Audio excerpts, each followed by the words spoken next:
성경 말씀 열왕기상 7장 40절에서 51절입니다. 히람이 또 물두멍과 부삽과 대접들을 만들었더라. 이와 같이 히람이 솔로몬 왕을 위하여 여호와의 제안의 모든 일을 마쳤으니 곧 기둥둘과 그 기둥 꼭대기에 공 같은 머리둘과 또 기둥 꼭대기에 공 같은 머리를 가리는 그물들과 또 그 그물들을 위하여 만든 바 매 그물의 두 질식으로 기둥 위에 공 같은 두 머리를 가리게 한 석류 400개와 또 11개의 받침 수레와 받침 수레 위에 10개의 물두멍과 한 바다와 그 바다 아래에 소 12마리와 솥과 부삽과 대접들이라. 히람이 솔로몬 왕을 위하여 여호와의 성전의 이 모든 그릇을 빛난 노수로 만드니라. 왕이 요단 평지에서 숫꽃과 사르단 사이에 차진 흙에 그것들을 부어 내었더라. 기구가 심히 많으므로 솔로몬이 다 달아보지 아니하고 두었으니 그 놋 무게를 능히 측량할 수 없었더라. 솔로몬이 또 여호와의 성전의 모든 기구를 만들었으니 곧 금단과 진설병의 금상과 내수 앞에 좌우로 5씩 둘 정금 등잔대며 또 금꽃과 등잔과 불집게며 또 정금 대접과 불집게와 주발과 숟가락과 불을 옮기는 그릇이며 또 내에서 곧 지성수문의 금 돌적이와 성전 곧 외소문의 금 돌적이더라. 솔로몬 왕이 여호와의 성전을 위하여 만드는 모든 일을 마친지라. 이에 솔로몬이 그의 아버지 다윗이 드린 물건 곧 은과 금과 기기들을 가져다가 여호와의 성전 곳간에 두었더라. 아멘. 드디어 성전 공사가 완공이 되었다. 이렇게 성경이 기록하고 있습니다. 성전 공사가 완공이 되었는데 그 중에 대표적인 성전의 기구들을 말씀하고 있습니다. 우리가 일반적으로 모든 공사는 건물을 지을 때 외부 공사가 있고 내부 공사가 있습니다. 그냥 건물이 그냥 다 지어진 것이 아니라 반드시 외부 공사가 있고 내부 공사가 있는데 일하는 기술자들도 외부만 하는 사람이 있고 내부만 하는 사람이 있고 전문적으로 다 다릅니다. 그리고 또 쓰는 재료가 다릅니다. 외부는 햇볕을 받아야 되고 또 비를 맞아야 되고 그렇기 때문에 그런 것에 강한 돌이라든지 쇠붙이라든지 오늘날로 말하면 벽돌이라든지 쇠면 이런 것들을 사용해야 합니다. 왜? 비와 햇볕을 이겨내야 되기 때문에 그렇습니다. 반대로 이 내부는 비와 햇볕을 다 막아주니까 그것과 상관없이 이런 나무라든지 종이라든지 이런 것들을 주로 사용해서 내부 공사를 하게 되어 있습니다. 그러니까 솔로몬의 성전들 이렇게 구체적으로 보게 되면 외부 공사가 있고 내부 공사가 있다는 것을 볼 수가 있습니다. 그러니까 성전, 우리가 내부라고 하면 성전 지성소 안과 또 성소 안에 있는 단이라든지 그 다음에 등잔대라든지 단상이라든지 이런 것들은 무엇으로 대부분이 만들었냐? 내부는 금으로 다 했습니다.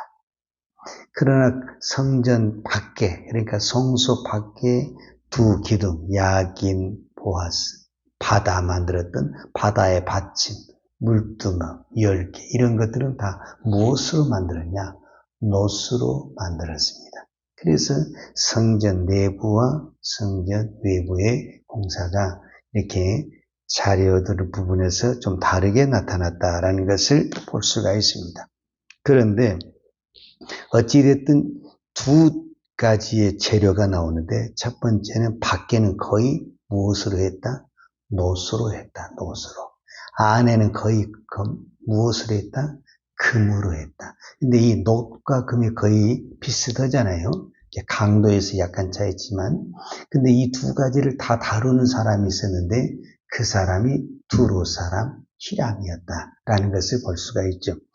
제법은 자 어떻게 그거를 만들었냐 했을 때 46절에 보면 구체적인 설명이 나와요.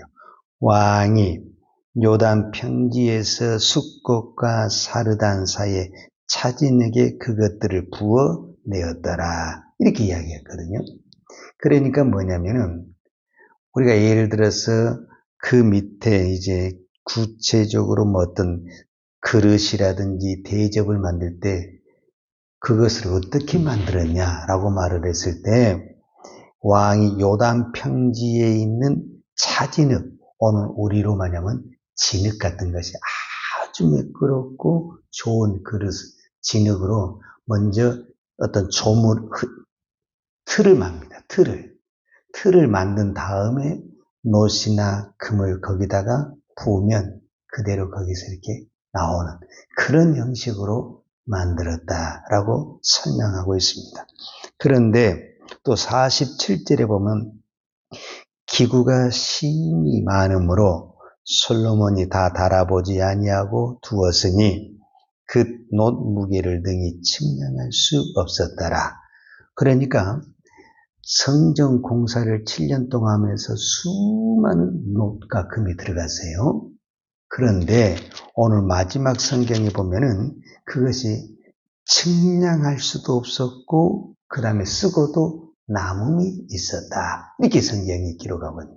그러니까 얼마나 많은 금과 놋이 있었다라는 것을 말해 주는데 51절에 보게 되면 솔로몬 왕이 여호와의 성전을 위하여 만드는 모든 일을 마치니라. 그러니까 성전이 모든 외부 공사가 마쳤다라는 거예요. 마쳤는데 이에 솔로몬이 그의 아버지 다윗이 드린 물건 곧 은과 금과 기구들을 가져다가 여호와의 성전 곳간에 두었더라. 그러니까 내외부 공사를 다 마무리했는데도 뭐가 남았다라는 거예요.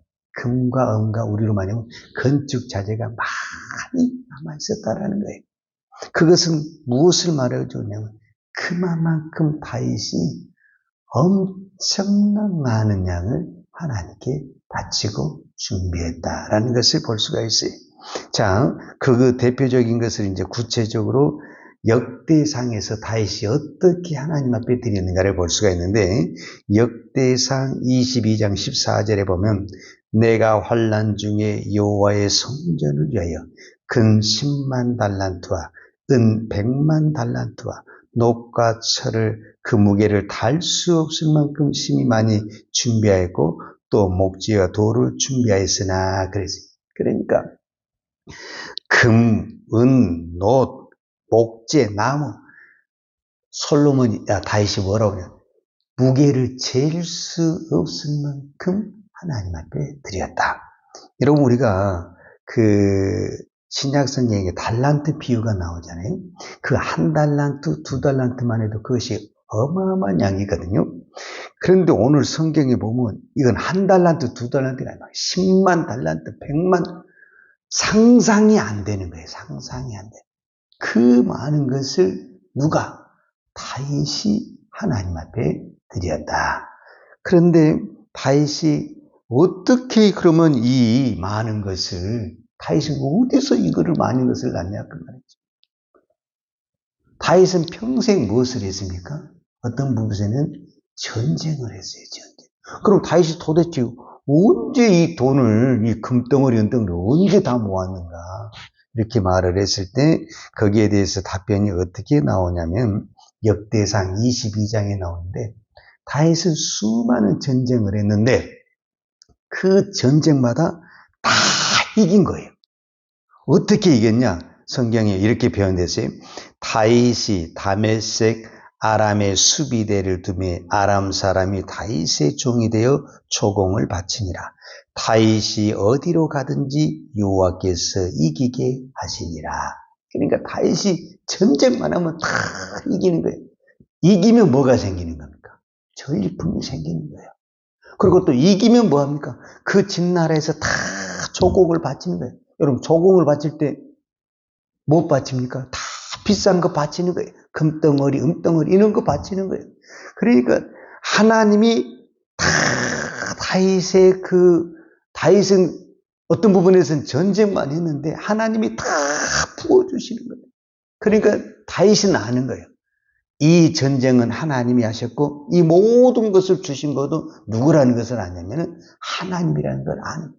그래서 그는 아낌없이 그가 힘을 다하여서 하나님 앞에 드렸다. 이렇게 성경이 말하고 있는 거죠. 자, 저는 이것을 오늘 성경에 뭐라고 표현을 했냐면 47절에 보면, 오늘 본문 47절에 보면 기구가 심히 많으므로 솔로몬이 다 달아보지 아니하고 두었으니 그 논 무게를 등이 측량할 수 없었더라. 그러니까 이 측량할 수 없을 정도로 다윗이 드렸다라는 것은 곧 무슨 말과 같냐면은 하나님의 은혜를, 하나님의 축복을 측량할 수 없을 정도로 하나님이 다윗에게 부어주셨다. 이렇게 말할 수가 있죠. 즉 하나님이 우리에게 부어주신 축복은 계산이 안 되는 겁니다. 그러니까 정말 하나님의 축복은 계산이 안 되는 겁니다. 그것이 부모와 자식의 사랑도 비슷해요. 자식은 부모를 드릴 때 계산을 해요. 계산을. 사실 우리도 하나님 앞에 드릴 때 막 계산하잖아요. 그러나 하나님이 우리에게 부어주신 것은 계산이 없어요. 계산. 세상 말로 그냥 쏟아지게 부어주는 겁니다. 감당이 안 되는 것대로 부어주는 겁니다. 그럼 우리가 그 사랑을 받았음에도 우리는 하나님 앞에 드릴 때 인색하고 또 재고 계산하고 얼마나 우리의 그런 마음이 있잖아요. 근데 다윗은 그 하나님의 측량할 수 없는 그것을 받아서 하나님 앞에 드렸다라고 말할 수가 있죠. 여러분, 우리가 그 찬송가에 이르겠잖아요. 하나님의 그 크신 사랑. 옛날 동학 찬송가에 보면 찬송가 404장에 하나님의 크신 사랑 그 나오잖아요. 그 후렴구에 보면은 하나님 크신 사랑은 측량다 못하며 영원히 변치 않는 사랑 성도여 찬양하세요 그러잖아요. 그러는 것처럼 하나님이 우리에게 베풀어 주신 그 사랑은 측량할 수 없는 것이다 라고 말할 수 있죠. 그러니까 오늘 이제 솔로몬이 성전공사를 마쳤다고 하지만 실제적으로 성전공사는 누가 했냐? 다윗이 했다라고 말할 수 있습니다. 여러분, 왜 이것이 중요하냐면 다윗은 성전공사를 하고 싶었어요. 그래서 열심히 준비됐지만 실제적으로 공사를 못한 사람이에요. 그러니까 어떤 부분에서는 자기 시대 우리로 말하면 빛을 못 본 사람이에요. 누가 빛을 봐야 되냐면 다른 사람이 빛을 봐야 되는 거예요. 그럼에도 불구하고 힘써서 준비했다는 것은 이게 결코 쉬운 게 아닙니다. 왜냐하면 내가 다 남 좋은 일 시키는 거잖아요. 사실은 내가 준비하고 내가 다 해석하는 것을 다 남 좋은 일 시키는 거거든요. 사실은. 근데 그것을 기쁨으로 했다는 게, 그것은 남 좋은 일 시키는 것이 아니라 다윗의 마음이 그만큼 하나님 앞에 드렸다라는 것을 말씀하고 있습니다. 신앙이라는 것은 바로 이 다윗의 신앙이 중요하다라는 생각. 오늘 또 우리는 남 좋은 일 하는 거예요. 남 좋은. 우리의 남은 인생은 남 좋은 일 하다가 가는 거예요. 남 좋은. 그것이 헛된 일인 것 같고 어리석은 것 같고 바보짓것 하는 것 같지만 그것이야말로 진정 저는 믿음의 삶이다 라고 말합니다. 다윗은 어떤 부분에서 다 남 좋은 한 건 아니에요. 자기는 죽기 살기 위해서 전쟁을, 여러분, 전쟁이 장난입니까? 전쟁 잘못하면 어떻게 되는 거예요? 죽는 거예요, 사실은. 그러니까 죽기 살기 전쟁해가지고 그 얻은 거 다 자기 쓰지 않냐고 다 갖다 바친 거예요. 누가 봤을 때 이건 완전히 바보짓이죠. 저는 오늘 이 시대가 우리 믿는 자들이 다 저는 이런 삶이라고 봐요. 여러분, 우리가 지금 이 사회에서 일하는 게 그냥 가만히 있으면 금덩어리 쏟아집니까? 이 사는 것 자체가 사실은 전쟁 아닙니까? 사실은 우리가 뭐 총칼만 없을 뿐이지 이 경제 자체가 사실은 전쟁이에요. 새벽부터 우리가 저녁까지 죽기 살기로 일해서 임금도 받고 보수 받는 거 아니에요. 그 돈을 우리가 남을 위해서 다 써버린다. 주를 위해서 다 써버린다. 그러면 누가 봐도 이거는 바보짓 하는 거지. 너 그렇게 죽기 살기 돼가지고 왜 그렇게 돈을 쓰냐. 누가 봐도 이거 어리석은 짓 아닙니까? 다윗이 그런 인생을 살았다는 거예요. 다윗이. 그런데 성경은 그 다윗을 어리석다고 표현하지 않냐고 다윗이 그만큼 여호와를 사랑했다라고 표현하고 있습니다. 오늘 저와 우리는 다윗의 인생을 살아야 됩니다. 내가 수고해서 다른 사람이 꽃길을 갈 수 있다고 한다면 우리는 기꺼이 내가 피땀 흘려서 그 길을 닦아줄 수 있는 그런 삶을 우리가 살아가야 됩니다. 그것이 다윗이 솔로몬이 건축할 수 있도록 그 모든 그 기초를 다 닦고 준비한 그 모든 것을 누가 다 했냐? 다윗이 했다는 거예요. 다윗이. 내가 희생을 해서 우리의 후배들이, 우리의 누군가가 그것을 누리고 잘할 수만 있다고 한다면 우리는 기쁨으로 그것을 감당하는 저와 여러분이 되기를 축복합니다. 기도하십시다. 하나님 아버지 감사합니다. 오늘도 우리가 이 새벽에 기도할 수 있는 것 하나님의 은혜입니다. 하나님이 다윗에게 쏟아 부어준 것이 측량할 수 없는 은혜인 것처럼 오늘 우리에게도 하나님은 측량할 수 없는, 상상할 수 없는, 계산할 수 없는 하나님의 은혜를 쏟아준 줄 믿습니다. 오늘도 우리가 그 은혜를 받고도 주님 앞에 나올 때 늘 계산하고 인생했던 우리의 마음을 하나님께 고백합니다. 하나님, 우리의 마음에 넉넉한 은혜와 주의 사랑을 부어 주옵소서. 그래서 오늘 또 우리가 정말 주를 위하여, 영혼을 위하여 기꺼이 우리의 땀과 우리의 시간을 쏟아 부을 수 있는 우리의 심령이 되게 하여 주옵소서. 오늘 또 우리가 하나님 앞에 기도합니다. 우리가 이 새벽에 눈물로 기도하고 통곡하며 기도해서 한 영혼이 살아날 수만 있다면 이것이 나의 기쁨이 되게 도와주시고 이것이 나의 멸관이 되게 도와주시고 영광이 되게 하여 주옵소서. 오늘 또 영혼을 불러가며 기도하는 그 종들의 기도를, 그 간절하고 소망하며 기도하는 기도를 주여 들으시고 응답하시고 축복하여 주옵소서. 예수님의 이름으로 기도하였습니다. 아멘. 요한은 내게 복을 주시고 너를 지키시기를 원하며 요한은 그 얼굴을 내게 비추사 은혜 베푸시기를 원하며 요한은 그 얼굴을 내게로 향하여 드사 평강 주시기를 원하노라. 이제는 나 같은 죄인을 위하여 십자가에 돌아가신 우리 주 예수 그리스도의 은혜와 독생자도 아낌없이 보내주신 아버지 하나님의 무한하신 사랑과 성령님의 풍성한 은혜가 오늘도 주를 위해 아낌없이 헌신한 삶을 살기를 원하는 사랑하는 죄종들 머리머리 이해와 이 나라의 민족과 한국 교회에 온 열방의 이 생명의 복음을 증거하는 선교사님들 이해와 사랑하는 죄자녀들 머리에 이제부터 영원토록 함께 있을지어다. 아멘.